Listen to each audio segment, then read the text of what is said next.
हे केशव, तुम्हारे कहे अनुसार यदि फल प्रारब्ध ने अपनी मर्जी से देना है तो फिर प्राणी को कर्म करने की आवश्यकता ही क्या है? कर्म करने की आवश्यकता क्या है, ये जानने से पहले ये तो जान लो कि प्रारब्ध क्या है, प्रारब्ध कैसे बनती है। हे केशव, प्रारब्ध क्या है उसे जानने में क्या मुश्किल है? ये तो सीधी सी बात है कि जो भगवान की इच्छा है वही मनुष्य का प्रारब्ध होती है।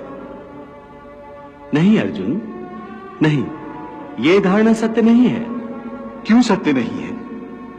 क्योंकि मैं किसी के प्रारब्ध नहीं बनाता, ना मैं किसी प्राणी के कर्म अथवा कर्म फल के हिसाब में दखल देता हूं। इसलिए प्राणी की प्रारब्ध बनाने में मेरा कोई हाथ नहीं होता। फिर कौन बनाता है प्राणियों का प्रारब्ध? प्राणियों के अपने कर्म।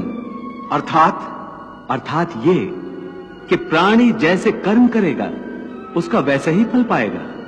अच्छे कर्म करेगा तो अच्छा फल मिलेगा और बुरे कर्म करेगा तो बुरा फल पाएगा।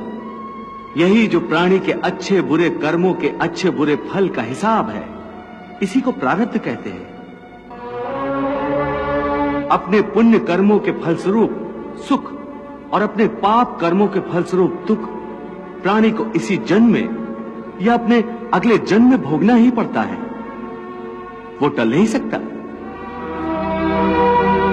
इसलिए अकर्मण्य हुए बिना निरंतर अपने धर्म के अनुसार कर्म करते जाओ और मन में यह पक्का विश्वास रखो कि जिस नियत के साथ तुम कर्म करोगे उसी नियत के अनुसार तुम्हें फल अवश्य मिलेगा।